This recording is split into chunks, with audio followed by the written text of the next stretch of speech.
Fala pessoal, tudo jóia? Aqui em mais um episódio do nosso podcast Pra Toda Obra. E hoje a gente trouxe uns convidados especiais aí para falar de uns BOs que a falta de um jurídico faz na obra.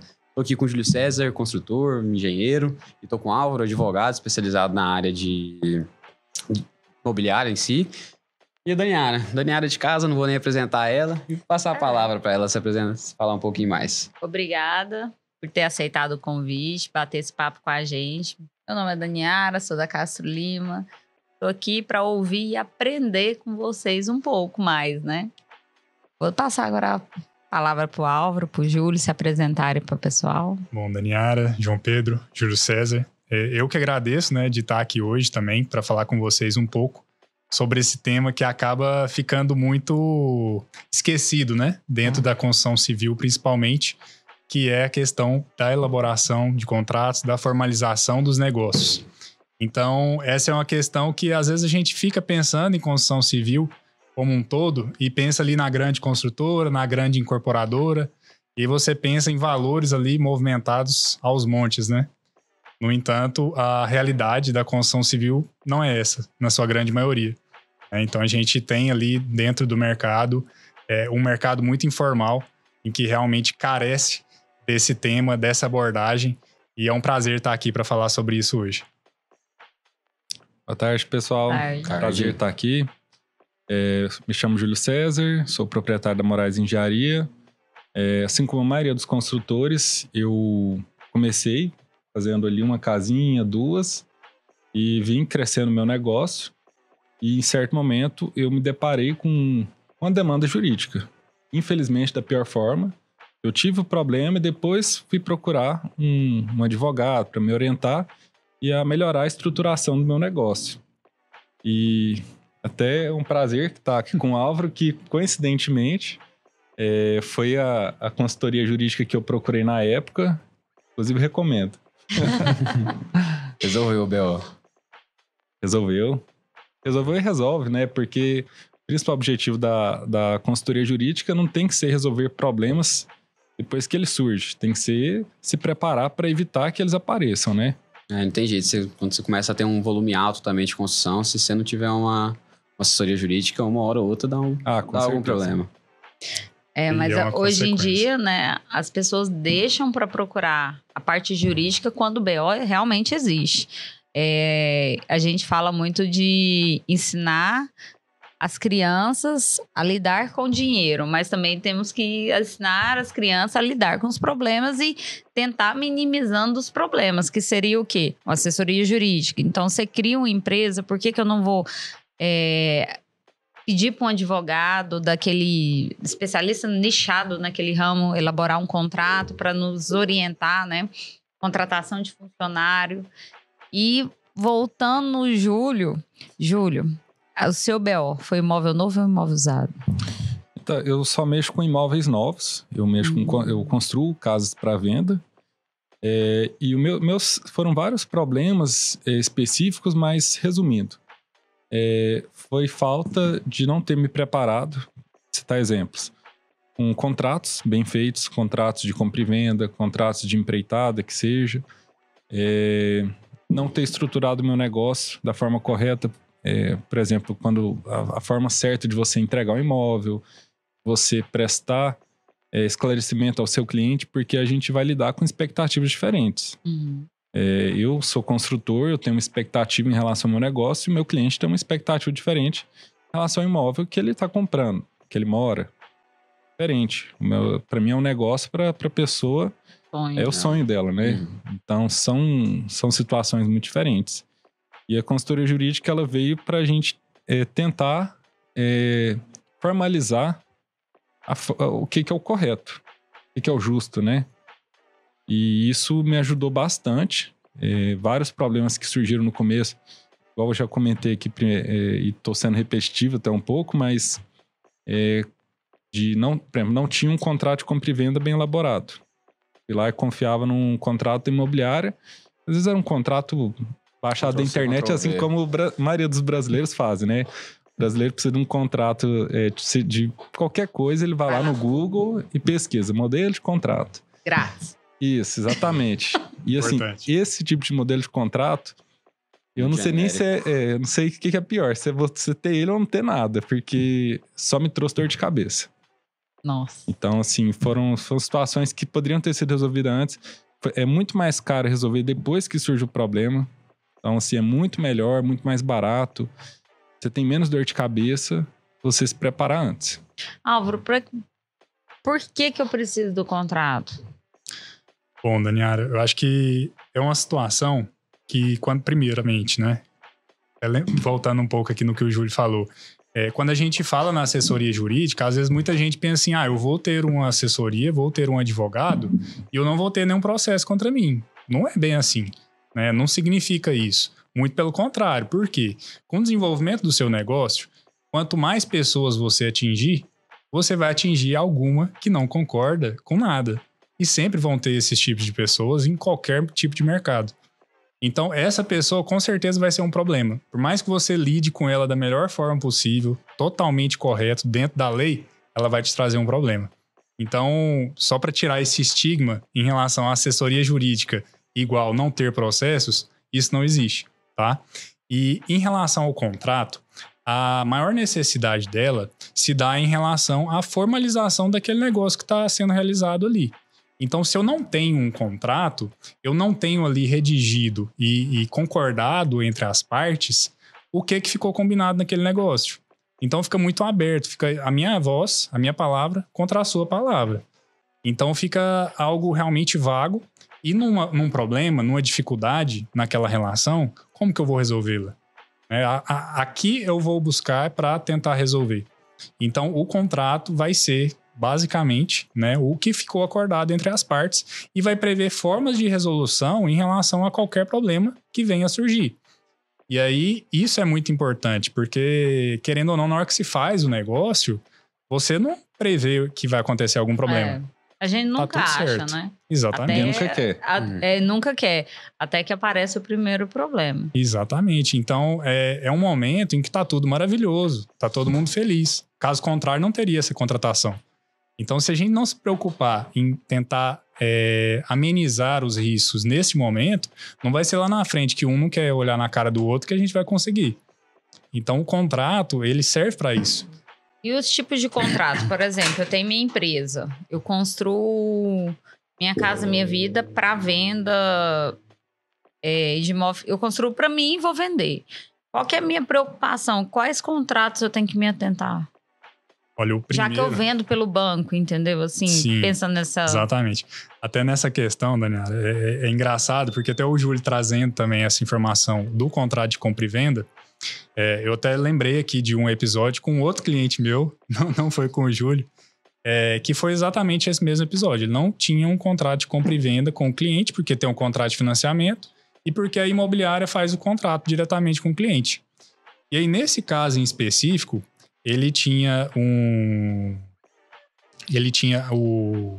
investidor como proprietário do imóvel e o investidor que estava no contrato de financiamento. O contrato de financiamento, ele não prevê como que vai se dar o pagamento da entrada. E a maioria desses negócios envolve um valor de entrada no início, né? Então, não tendo a forma da previsão, fica difícil a gente buscar o recebimento desse valor em um inadimplemento. E aí, nesse caso, a compradora do imóvel faleceu. E aí, além de falecer, tinham 6 herdeiros. E aí, eram 6 pessoas que ninguém quer pegar a dívida.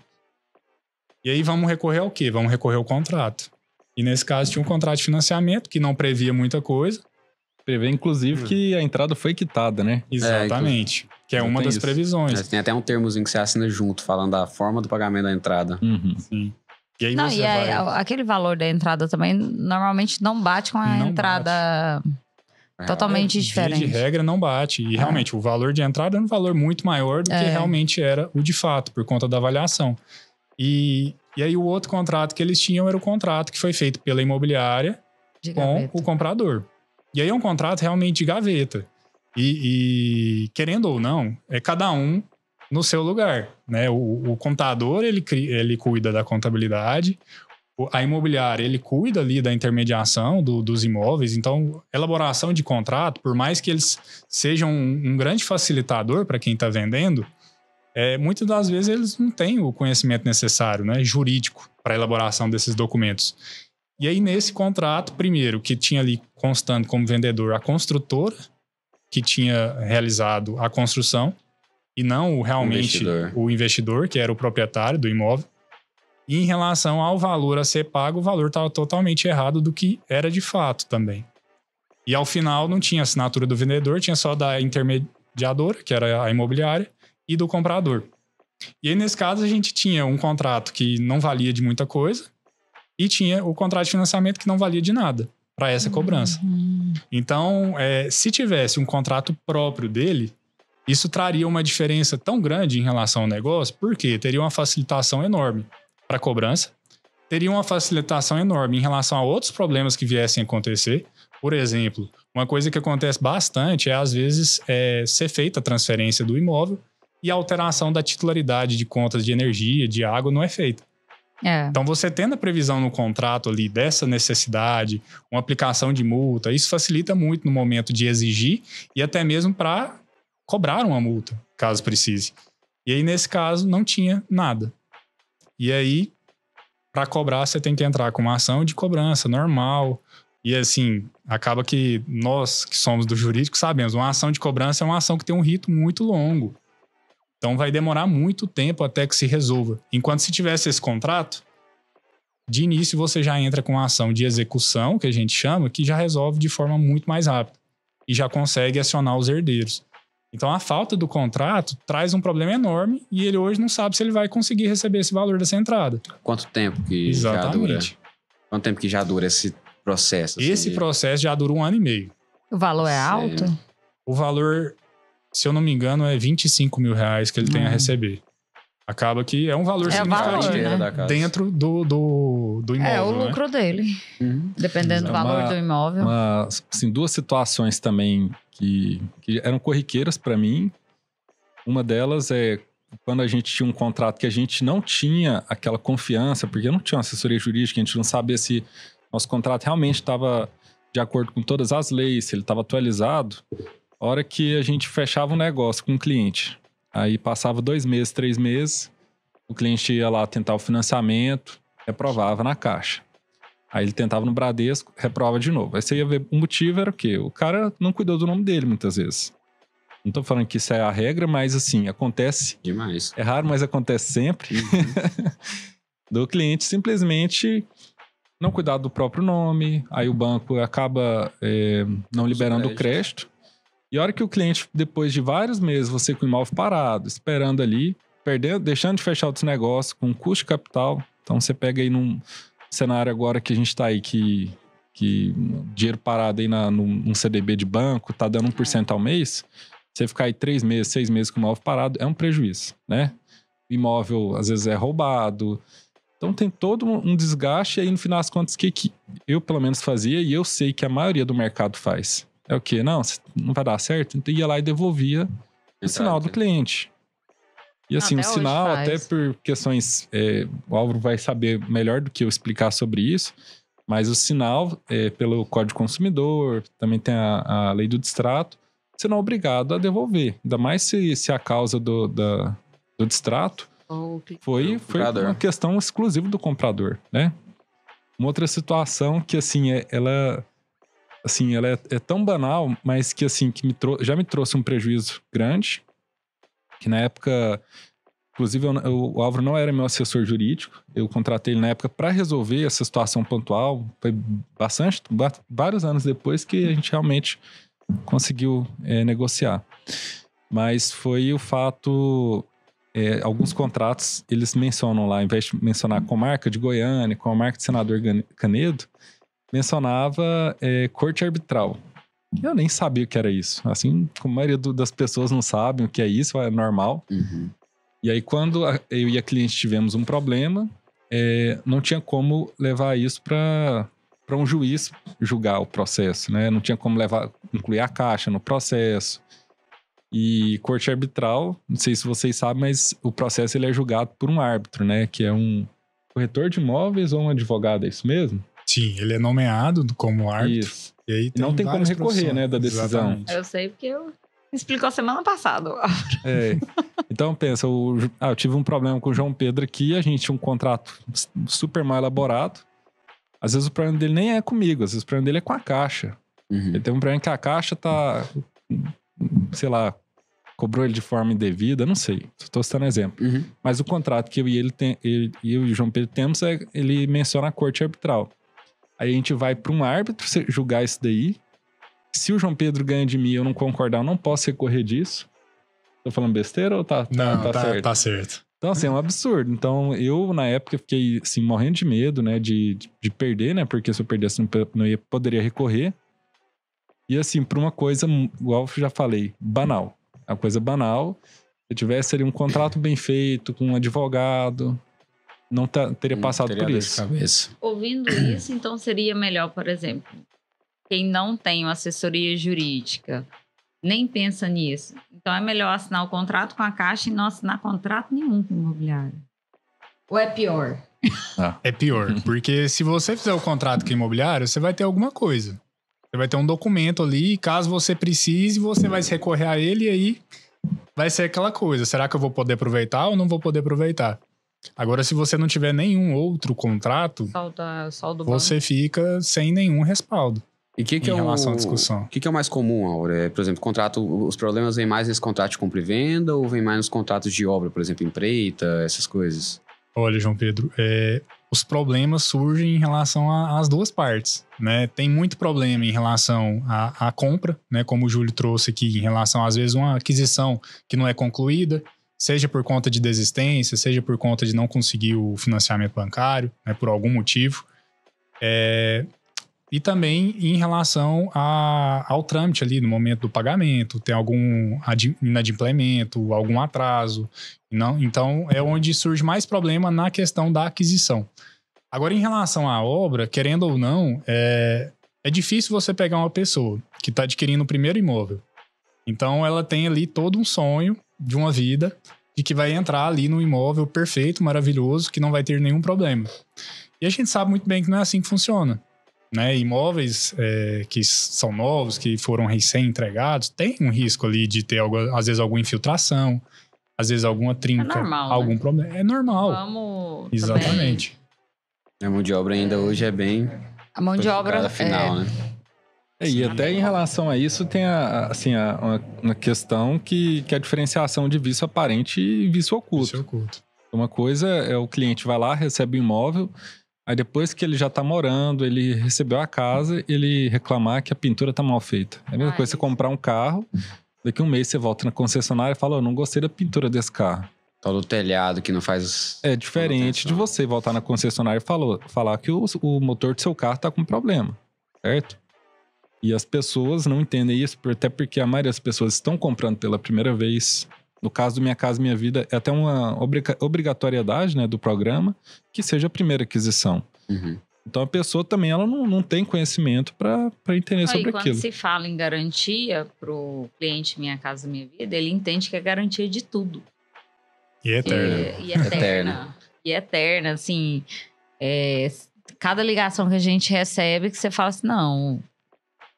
Depois de um prazo, acho que é 3 anos, ela praticamente é só estrutural. Sim. O resto praticamente não é nada.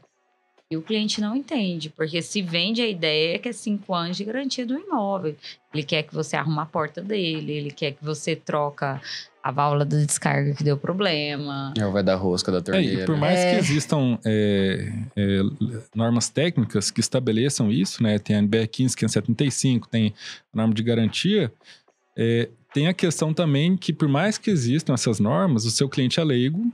E se você também não tem uma consultoria jurídica e não deixou isso claro para o seu cliente, você não entregou um manual de uso, às vezes, mesmo ele estando errado de acordo com a norma técnica, mesmo que ele não tivesse mais direito à garantia, ele não teve acesso à explicação. Mas E a gente lida nesse momento com a relação de consumo. No final das contas. Então, o cliente final, como um consumidor, ele se sente no direito de reivindicar situações em relação ao construtor. Não tem como ele não buscar isso. E aí tem outras medidas, além do contrato de compra e venda em si, que devem ser tomadas também pelo construtor, que são de extrema importância, que traz esse respaldo, traz essa garantia em relação a uma discussão que possa vir a acontecer. Que aí entra a questão do termo de entrega, termo de reparo, né? Então, é importante ter todas essas provas de que o construtor ele veio e atendeu aos pedidos do cliente em relação ao que foi chamado, porque aí, possivelmente, se acontecer, né, uma ação judicial, ele tem como se defender, ele tem como comprovar que realmente ele cumpriu com a responsabilidade dele enquanto fornecedor. Então, isso Conversa em WhatsApp não é prova? É prova, sim. Só que acaba que no WhatsApp pode ser forjado de alguma forma, né? Acaba não sendo uma prova absoluta. Entendi. É porque todo mundo fala, né? Eu tenho conversa, que prova. Entra muito a questão de você registrar em cartório, né? Que a gente chama de ata notarial. Que você leva a cartório, aí lá o tabelião vai verificar a conversa, vai registrar no documento público, aí vai registrar ali para que você possa utilizar. Só que mesmo assim, querendo ou não, a pessoa vai ter ali só o seu celular para verificar. Então não é uma prova absoluta. No WhatsApp a gente pode excluir mensagem, a gente pode excluir alguma coisa, né? Pode forjar de uma forma ali que beneficie mais. Então acaba não sendo uma prova absoluta o WhatsApp. Entendi. E assim, eu acho que o construtor mesmo, às vezes o cara... Fala porque eu faço parte da SEG, já teve época que eu fazia 2 casinhas, e é diferente da minha situação hoje. E às vezes a pessoa, ela... não, mas eu não tenho dinheiro para isso. Só que aí ela fala que não tem dinheiro para uma consultoria jurídica, só que a hora que o cliente vai lá e dá uma dor de cabeça nele, numa aprovação de financiamento, ele vai lá e devolve 10 mil de sinal, 20 mil de sinal. Ele perdeu isso daí. Deixou de ganhar, mas assim, eu considero que perdeu porque você ficou com o imóvel parado. Aí ele, não tem condições de fazer um manual de uso, fazer um projetinho, entregar para o meu cliente. Manual de uso... E manutenção. O advogado faria? Não o advogado, mas se você não tem um advogado para te orientar, eu tô falando assim, para mim, eu sou um construtor, não sei o que tem que ser feito. Aí o advogado chega e fala assim, Júlio, olha, além dessa questão de você falar para o seu cliente, olha, você tem 3 anos, você está na casa, você não tem mais direito a isso. Não é tão simples. Você tem que também informar ele antes. Você tem que ter um manual de uso, você tem que deixar bem explicadinho pro seu cliente. Manutenção, como isso, tem que ser exatamente. Feito. Então, quem me orientou em relação a isso foi sim minha assessoria jurídica. Eu e ninguém nasce sabendo, assim. Nenhum que a gente vê faz isso. Ainda mais quem começou o negócio do zero, vai aprendendo. Vai aprendendo. Com erro. Vai aprendendo com erro. Isso. Mas então hoje seria um contrato com cliente final, um contrato de empreitada, manual de uso, para um construtor, um pequeno construtor. Termo de entrega. Termo de entrega. Nossa, termo de entrega eu acho importante. Além do contrato de compra e venda, outro documento que também é importante e traz até uma garantia maior em relação ao inadimplemento, né, um não pagamento em relação à entrada, é um contrato de confissão de dívida. Então, geralmente, a gente gosta de fazer tanto contrato de compra e venda, né, para ter todas as diretrizes ali do negócio, e a gente faz esse contrato de confissão de dívida que é referente àquela entrada que o comprador ele vai pagar com recurso próprio. Esse contrato eu posso executar no cartório? Você pode protestar no cartório, e aí se tiver problema não resolver, não pagou, você entra com uma ação também já cobrando esse valor. Então, geralmente se faz o parcelamento dessa entrada, né, se coloca ali as datas de vencimento de cada uma das parcelas, não pagou, tem como protestar, e tem como você cobrar também na justiça. Entendi. Inclusive, os nossos clientes, né, do Minha Casa Minha Vida, SBP, que seja, um dos pré-requisitos é que ele tenha o nome limpo. Então, assim, espera-se que seja uma pessoa que não vai achar normal ficar com o nome sujo aí por 5 anos, por sofrer uma ação por conta disso. Mas aí, assim, se você não... Eu também já passei por isso. Não tinha um contrato de confissão de dívida. E aí ficava na confiança. A boa vontade. Então, assim, é o que mais acontece, né? Vai levando. Tinha lá o contrato de compra e venda, falava qual era a entrada. Pra te bloquear no WhatsApp pra você poder receber. E nesse momento, quem já lidou com um devedor sabe. Você começa a cobrar. Às vezes ele até tem um intuito de pagar. Mas na hora que ele vai vendo, que vai passando e você não age, não faz nada, e muitas das vezes porque você não tem maneiras de agir, ele vai continuar sem pagar.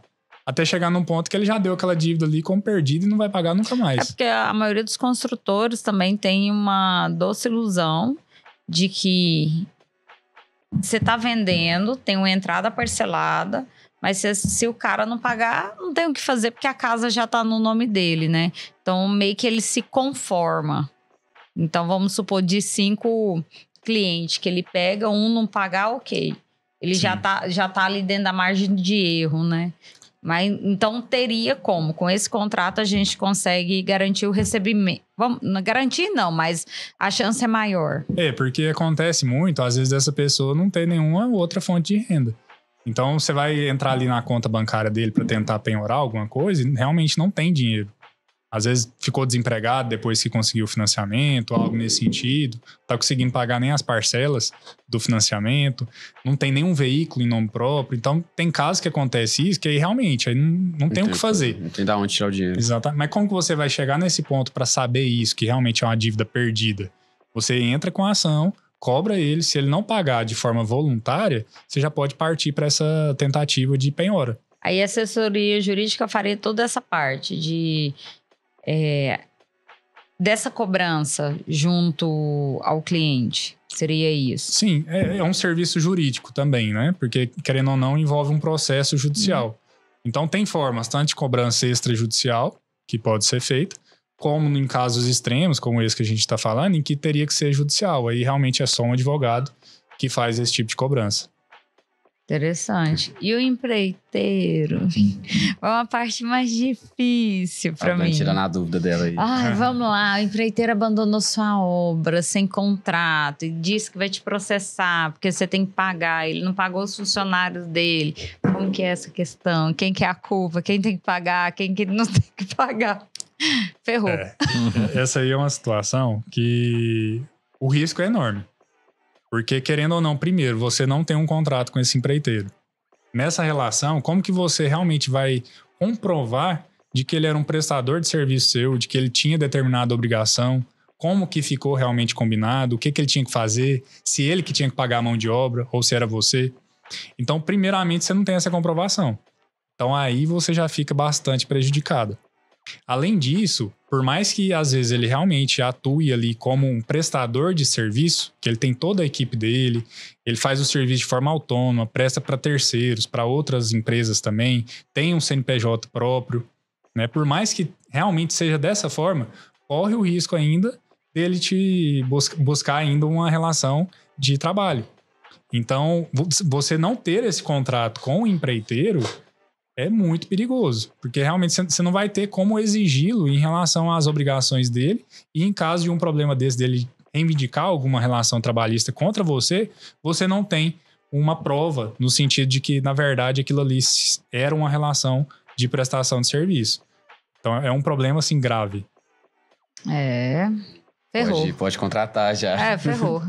Não, já tá fazendo alguns contratos. Mas é complicado essa situação aí, porque, querendo ou não, além dele, envolvem outras pessoas que, às vezes, igual você falou, que tá ali sem receber.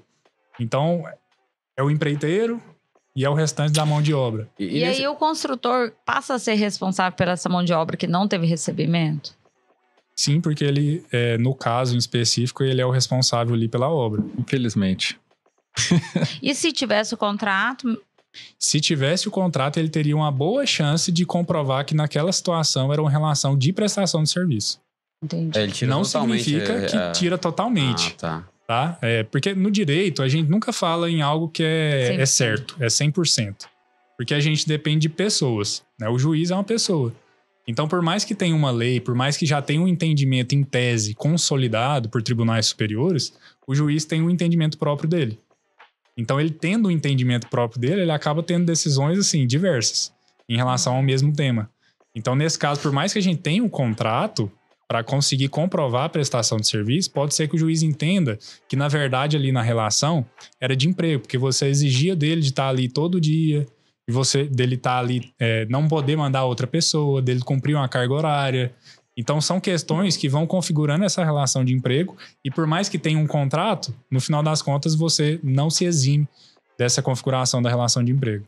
E puxando um pouquinho pro lado do empreiteiro, normalmente o empreiteiro teria necessidade também, um exemplo, que normalmente eles contratam na diária, né? Ele também teria necessidade de fazer um contrato com a mão de obra direta que vai executar? Ou, por exemplo, a diária tira a necessidade disso, fica totalmente informal? Você fala o empreiteiro com a mão de obra. Com a mão de obra. acaba que a gente já lida com um mercado que, se a construção civil como um todo já é muito informal, nesse meio mais ainda, né? O correto seria, nessa relação, seria o empreiteiro registrar carteira dessa mão de obra. Então, o correto seria isso. Alguém faz isso? Não faz. Né? Então, ao menos, se ter ali algum contrato que regesse essa prestação de serviço. Mas é difícil demais. A rotatividade de funcionário que eles têm É difícil registrar, é difícil ter contrato. Então, a rotatividade é muito grande, a informalidade é muito grande. Às vezes, muita gente ali não quer isso. A gente do lado de cá poderia tentar minimizar o transtorno com os contratos. Sim. Mas do lado de lá, muito difícil. O empreiteiro... É uma coisa, assim, não resolve o problema, mas o que eu tenho feito para... Assim, porque eu já tive esse problema que você está relatando. Pagar só com medição. Por quê? Isso vai resolver o problema? Não. Mas se você está pagando por medição, deu 2 medições seguidas, você vê que lá na obra está acontecendo alguma coisa errada. Opa, o funcionário está falando... Você tem um termômetro, né? Isso, exatamente. Você sabe se o cara está pegando o dinheiro que você passou para ele usando para outra coisa. Você sabe, se vai lá na obra, o funcionário está sem receber, ele vai chegar e vai te relatar, ele vai reclamar para você, para alguém. Então, assim, você consegue de forma rápida agir e que seja encerrar o contrato com a pessoa, né? Com o empreiteiro, exatamente, antes do problema ficar maior. Isso é interessante até mesmo em relação à configuração da relação de emprego, porque você pagando por medição, você está limitando ali a prestação de serviço ao cumprimento de atividades e não ao recebimento de um salário, né? Então, isso aí também é muito importante para fugir dessa relação de emprego. Essa forma de pagamento que o Júlio trouxe. E o pagamento por medição você pode prever em contrato. Exatamente. Previsto no contrato. Aí põe a planilhinha lá, bonitinho, por serviço. Querendo ou não, é basicamente a mesma relação do cliente final quando ele te contrata para prestar um serviço para ele, de construção.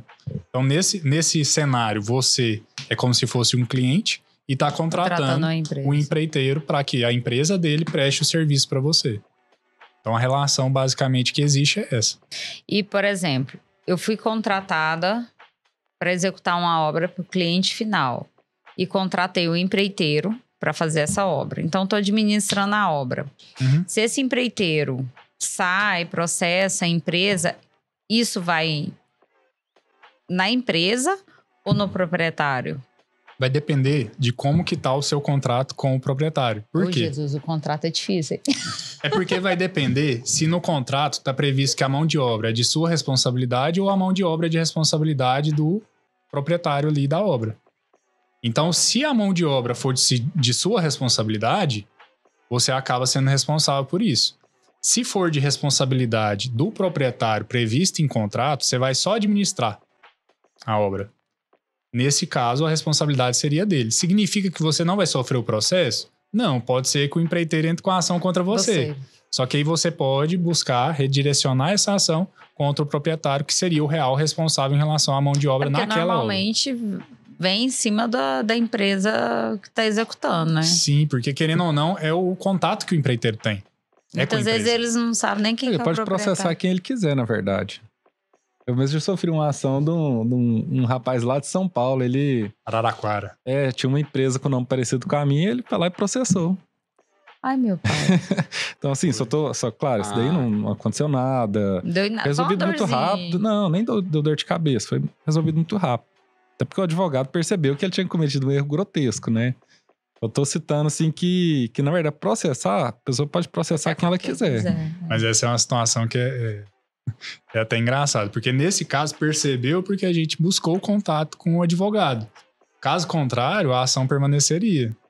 E aí teria até o risco dele, no caso a parte, a autora, né, que era quem fez o reclamante, que era uma ação trabalhista, ele ser condenado em relação à sucumbência, que a gente chama. Né, que aí é honorários que a parte que foi vencida no processo tem que passar para a parte vencedora.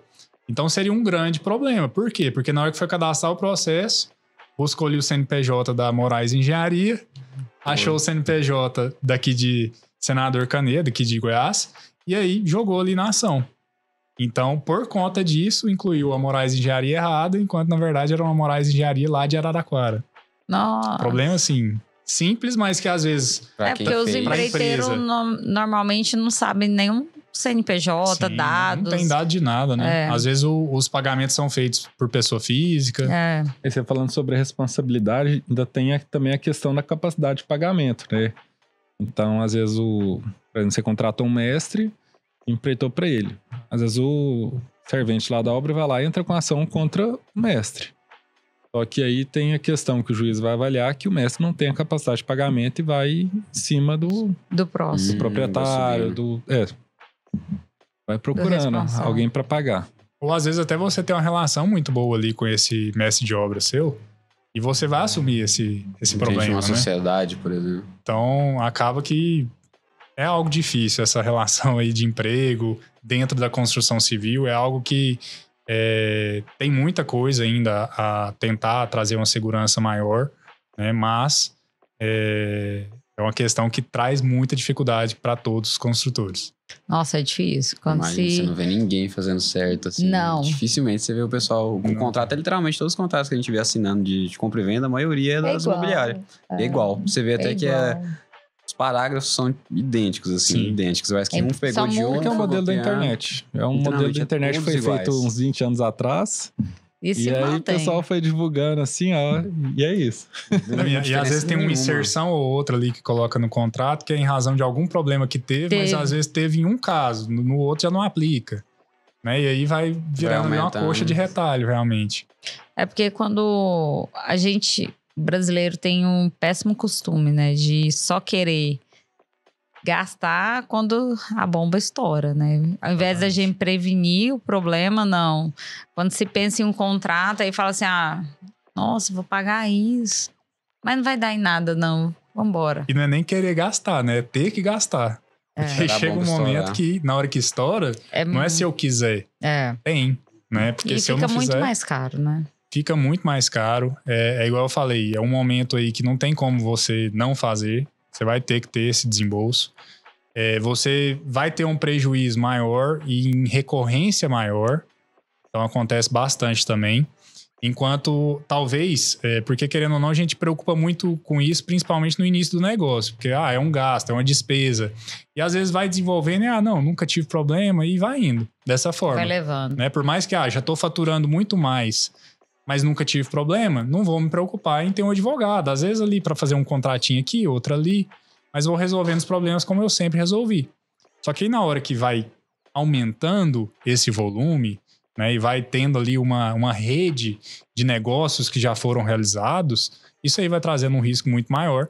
E como esses negócios não foram resolvidos, na maioria das vezes, da melhor forma, da forma mais apropriada, isso aí vai trazer um passivo muito grande.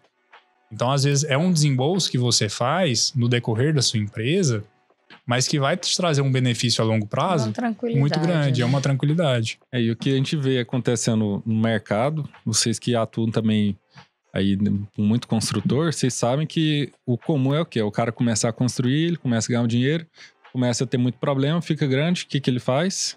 Ele sai do negócio, ele some. Troca o nome. Não, às vezes nem troca o nome, ele realmente sai do negócio. Sim, não vou ficar citando nomes, mas assim, os grandes construtores que eu conhecia 5 anos atrás, um ou outro que está aí no mercado. De 2 anos atrás, um ou outro que está no mercado. Porque a pessoa, ela começa a ter tanta dor de cabeça que ela muda o negócio, procura assessoria jurídica, estrutura o negócio dela, ou ela some. Aí você vê o pessoal normal. Parando de fazer o nome dele, trocando o número de WhatsApp, porque sabe que o cliente vai ficar lá no pé do WhatsApp o tempo inteiro, mudando totalmente o nome de quem tá construindo, vai pegar o nome de... Ou tendo que ir pra outra atividade mesmo, né? E outra atividade, troca o serviço mesmo. Porque é uma área que você lida com muita dificuldade em todos os extremos, né? Desde o cliente final... até o funcionário. Que é um cliente que você tá lidando com o sonho dele, na maioria das vezes, um imóvel que você tá construindo para ele. E a mão de obra, que é extremamente desqualificada, descompromissada, né? Na maioria das vezes, por mais que o construtor tenha a boa vontade e o interesse de fazer tudo certo, vou regularizar, vou formalizar, registrar a carteira de todo mundo, a maioria desse pessoal não quer registrar. Então não é de interesse deles. É porque está recebendo um seguro-desemprego, é porque hoje está trabalhando aqui, amanhã já está ali, tem outro benefício. Então realmente é falta de interesse por parte da própria mão de obra também. Então, ele lida com dificuldade nas duas pontas. E você não se precavendo, no sentido de não ter um prejuízo muito elevado, acaba trazendo a finalização desse negócio, de alguma forma. Né? Por mais que não seja porque teve um prejuízo grande, mas porque percebeu o risco ali, não, vou parar de mexer com isso para evitar que aconteça. Temos que profissionalizar, né? Eu fui fazer umas ali que, nossa senhora, deu tanta trabalho? Dor de cabeça. Deu. Nossa. Mas aos poucos, assim, vai adaptando de pouquinho em pouquinho. E você contratar alguém que entende mais de você sobre determinado assunto, que acho que faz toda a diferença, né? Não. A gente tem que colocar relevância naquilo que tem, né? A gente fica perdendo tempo, patinando, tendo dor de cabeça à toa muitas vezes. Igual o cliente final, se você tivesse um contrato de compra e venda bem amarrado, bem estruturado, com termo de entrega, com manual, você teria uma tranquilidade um pouco maior quando aquele cliente te ligar, te mandar um WhatsApp. Só que a gente acomoda, né? O ser humano acaba que fica acomodado. Você escolhe a dor, né? Ou você dói um pouquinho ali, mas, vou elaborar aqui os documentos certinhos. Aí se você pensar o quanto de manutenções que a gente dá para cliente que não precisaria, a gente teria já desembolsado esse valor em contratos, vamos dizer assim. É porque a gente não faz conta ao longo do tempo, a gente faz conta momentânea. Nossa, eu vou pagar esse contrato para o advogado fazer, vai ser X. Mas talvez em um ano você gastou 3 vezes mais que esse X com manutenções. Uma venda, deu problema, recupera o valor de todos os contratos. E essa questão que você falou do reparo é algo interessante, porque às vezes você faz como boa fé, né? Vou resolver ali. Só que você não se preocupa, primeiro, em registrar essa boa fé que você teve de reparo. E segundo, às vezes é tão recorrente que no final das contas isso vai ser até desfavorável para você. Não, e o cliente acomoda. Não, eu liguei meu celular ali, uma casa que eu vendi há 4 anos atrás. O cliente mandou mensagem: Dani, minha porta do banheiro está estufando, não sei o que, papapá. Provavelmente é um cliente que joga água na casa inteira, né? Normalmente quando você tem um problema de porta, de estragar 4 anos depois, de inchar, é excesso de água. Sim. E no banheiro, né? Então, eu li assim, eu falei, cara, não é possível. A casa nunca deu problema. Isso não é responsabilidade nossa. Aí eu falo, não, respira, depois você responde, depois você conversa com esse cliente. Mas é complicado. Vídeo, casa alagando, 5 anos depois, cachoeira. Nossa. Teve uma chuva e eu acho que deve ter uns 15 dias... Não, tinha 6 anos que eu tinha entregado a casa. A pessoa nunca subiu no telhado para saber como que tava o telhado. Tinha um pombo morto na saída da calha. Você tem ideia? A casa do cara chovia mais dentro do que do lado de fora. E ele me ligou de madrugada. Sua casa, o quê? Até eu me situar. Qual que era a casa? Peraí, quanto que eu vendi? Não é possível. E naquela época tinha amianto na telha, então não dava problema nas telhas, nunca tive reclamação. Aí fui lá, falei, não, mandei o funcionário lá, falei, nossa, tira esse pombo e esfrega na cara do cliente. De raiva, como se diz, porque a pessoa não sobe. Eu oriento, eu converso, eu tenho um termo, o termo de entrega foi eu que fiz, não foi advogado, não. Eu fiz um termo de entrega, explico as garantias, entrego tudo pro cliente, mas não, os problemas mesma coisa que nada.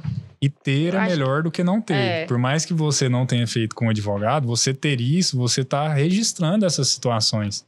Então isso já é importante. Ponho tudo lá, o recebimento tá ok por conta de pintura, que já tive cliente que depois que entregou a casa, veio um tio meu que é pintor e ele falou que essa textura tá mal feita. Peraí. Você veio aqui 3 vezes, olhou a casa, comprou, agora você quer que eu refaça a textura? A pessoa recebe a casa e passa 2 semanas, ela vai lá e começa a mostrar um monte de piso trincado. Eu não gostei desse rejunte. E assim, não tô falando que a pessoa foi lá e quebrou o piso dela, não. O filho dela foi lá e arranhou o piso, também não tô falando isso.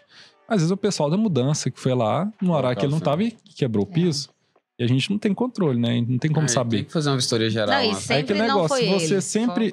aí assim, se você sempre for arrumando, Só que você pega isso ao longo dos anos, você toma um prejuízo grande.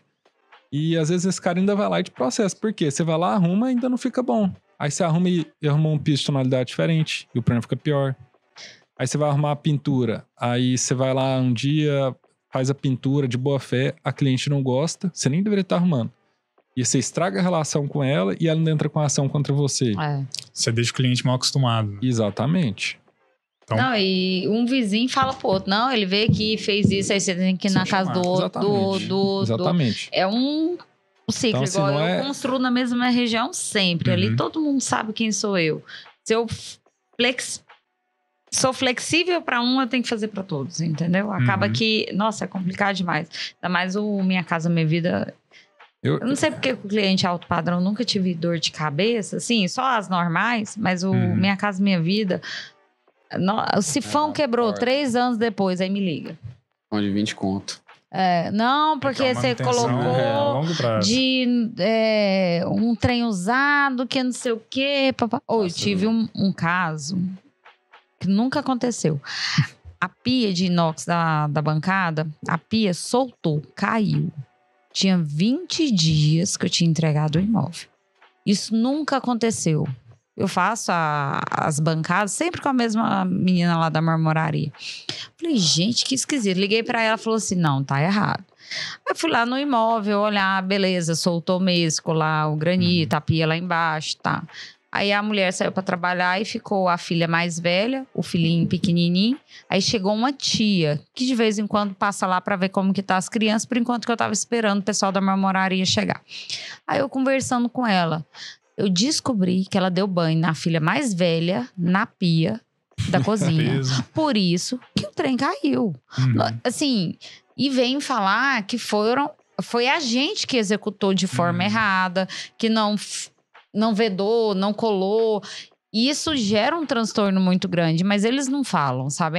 Olha, você me desculpa, eu fiz de forma errada, Tem como resolver? Você pode me ajudar? Não. O problema fomos nós que fizemos de forma errada, sempre. Ele fala sempre, que foi erro, provavelmente você vai pagar, ele vai pagar e ele dá uma segurada na história verdadeira. Não, aí todo mundo... Se você tendo o manual de uso, você tendo enviado tudo certinho, você fica mais tranquilo até na hora de você questionar o cliente, né? Mas hoje o construtor, falando como construtor, assim, um pequeno construtor, que eu sinto dos meus colegas, construtores que não são engenheiros, quando eles me ligam estão com algum problema, o medo do CONRES, da Caixa. Eles arrumam com medo de abrir uma ouvidoria no CONRES da Caixa. Mas o próprio CONRES, ele trava, né? Eu tô falando porque eu também tenho esse medo. Mas o CONRES você também consegue resolver através de documentos que comprovam a manutenção. Então, é diferente, por exemplo, você simplesmente ignorar o cliente, do cliente questionar, você ir no imóvel, opa, você fez a visita. Aí você vai lá, tira foto, vê do que se trata, e você notificar o cliente, olha, conforme aqui o termo de garantia, NBR e tal, está fora do prazo de garantia. E eu já consegui resolver com o resto dessa forma e conheço outras pessoas também. Normalmente que mostrando isso. Ele te pede a defesa. Se você tiver uma defesa, você consegue resolver. Aí o problema é que a maioria dos construtores simplesmente... Tem nem o e-mail cadastrado certo. Não tem. Deixa correr. O cara descobre quando ele já tá com o CONRES. Ele não é nem notificado. Aí ele não tem um prazo para defesa. Aí realmente é mais complicado.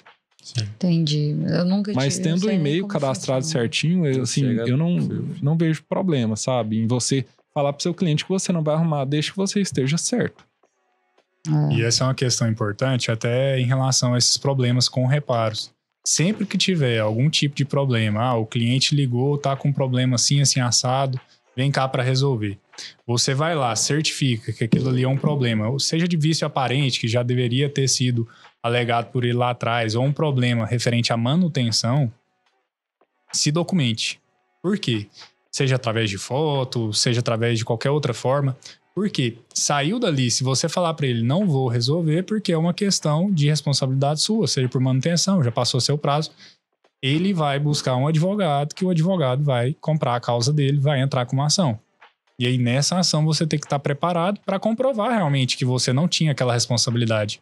E aí, quando tiver a ação, ele não vai deixar você entrar no imóvel. Então, é importante você ter essa... E até pensando assim na questão... Já considerando que vai tomar ação, né? Que é uma situação que ninguém quer e que já não é tão comum acontecer, né? Mas o fato de você ir lá, você foi no imóvel, igual o Alvo falou, você viu que você não tem que arrumar, documentou aquilo lá, o dia que o cara entrar com a ação, se acontecer e for determinado, por exemplo, um perito, tem que ir lá no imóvel, um perito judicial, que da área de engenharia, o perito já ir no imóvel com você, ele sabendo o que aconteceu antes, que já foi feita a visita e que por conta disso não foi arrumado, o perito já vai com uma ideia diferente dele chegar lá simplesmente e ver um imóvel com problema. É diferente. Ele já vai direcionado, até porque, querendo ou não, um processo ele dura muito tempo. Então, do início do processo até o momento que realmente ocorre essa perícia, às vezes tem um lapso temporal ali, um prazo muito grande. Então, às vezes, naquele momento já foi arrumado, alguma coisa nesse sentido. Então, ter a prova é muito importante. Vamos supor, um cliente final, que é um grande problema também. O cliente começa a obra e não termina a obra por falta de dinheiro. Aí vamos supor, algo... Deixa eu ver aqui um item da engenharia que é importante. Sei lá, não terminou o muro, não quis terminar o muro. E isso poderia acarretar algum problema? O cliente não quis. Aí vamos supor que o vizinho de cima construiu e esse muro caiu, sei lá. Mas o cliente não optou por fazer. Por falta de dinheiro, o engenheiro pode sofrer alguma sanção? Mas você está falando no caso de uma construção própria. Não, para o cliente. O cliente procurou para construir para ele. Estou construindo para ele. No meu contrato, eu vou entregar o muro. Até o muro. Porteira fechada, igual a gente brinca. Só que aí, aquele cliente, ele não quis. Aí, o vizinho foi lá, construiu. Ele fez um muro, não terminou o muro. Tinha que ter estruturado. Não fez, só fez só a baldrame, vamos dizer lá. E começou o tijolo, parou na metade do caminho. Não terminou os pilares. Não, acabou o dinheiro, parou ali. Qual que é essa responsabilidade? Vamos pensar no muro de arrimo, que deveria ter sido feito drenagem, não houve verba para isso, parou na alvenaria, na estrutura. Como que faz? O cliente não quis terminar e depois vem um transtorno. É porque nesse tipo de contrato você está limitado à verba providenciada pelo cliente. Seja por recurso próprio, por financiamento, como ele for realmente financiar essa construção. E aí, num contrato de prestação de serviço, em que você vai prestar o serviço de construção, vai estar tudo muito claro em relação às responsabilidades. Ele vai ter a responsabilidade em relação aos repasses financeiros, em relação à aquisição de material de construção, pagamento, às vezes, da mão de obra.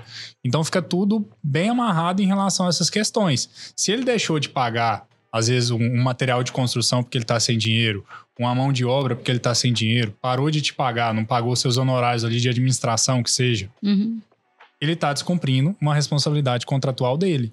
Então, nesse momento, você vai ter o direito ali dentro do contrato de reivindicar também em relação a uma quebra de cláusula por parte do contratante, e seja de suspensão da obra, seja de rescisão desse contrato, você vai ter esse direito.